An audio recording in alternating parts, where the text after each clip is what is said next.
மக்கள் விடுதலை முன்னணியின் செயலாளர் ட்ரில்வின் சில்வா இதுவரை தான் வகித்து வந்த பதவி மற்றும் பொறுப்புகளில் இருந்து விடுபட தீர்மானித்துள்ளார்.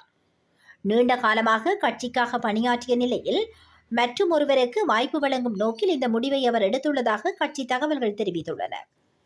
அவருக்கு பதிலாக பரிந்துரைக்கப்பட்டுள்ள சிரேஷ்ட உறுப்பினர்களில் அமைச்சர் பிமல் ரத்நாயக்காவின் பெயர் முதலிடத்தில் உள்ளதாக தெரிவிக்கப்படுகிறது. கட்சிக்காக நீண்ட காலம் அர்ப்பணிப்புடன் செயலாற்றிய நிலையில் பாரியதொரு வெற்றியை பெற முடிந்துள்ளதாக ட்ரில்வின் சில்வா தெரிவித்துள்ளார். இந்த நிலையில் அந்த பதவிகளில் இருந்து விலகி ஓய்வெடுக்க தீர்மானித்துள்ளதாகவும் கட்சி தகவல்கள் தெரிவித்துள்ளன. எனினும் அறுதி பெரும்பான்மை பலத்துடன் சமகால அரசாங்கம் ஆட்சியை கைப்பற்றியுள்ளது. இந்நிலையில் அனுபவம் வாய்ந்த ஒருவரான ட்ரில்வின் சில்வாவின் ஆதரவு எப்போதும் கட்சிக்கு தேவை என சிரேஷ்ட உறுப்பினர்கள் தெரிவித்துள்ளனர். மக்கள் விடுதலை முன்னணி தேசிய மக்கள் சக்தி என்ற பெயரில் தேர்தலில் போட்டியிட்டு மகத்தான வெற்றியை பெற்றுள்ளமை குறிப்பிடத்தக்கதாகும்.